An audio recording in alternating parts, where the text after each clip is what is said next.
We have a lot of people that have non-traditional backgrounds that have made it here at Google.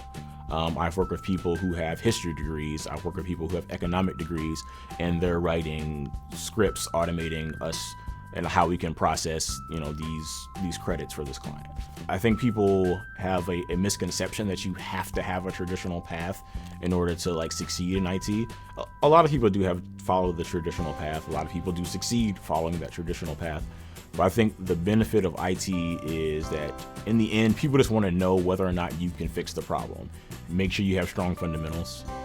They do end up coming back. A lot of times people think that I'm not going to need to worry about how to do I don't need to understand the TCP IP model or the OSI model. That's low level stuff. I can focus specifically on this one particular application or program that I'm going to be dealing with. There are instances where you will run into problems where having that foundational knowledge will be very integral to solving the problem.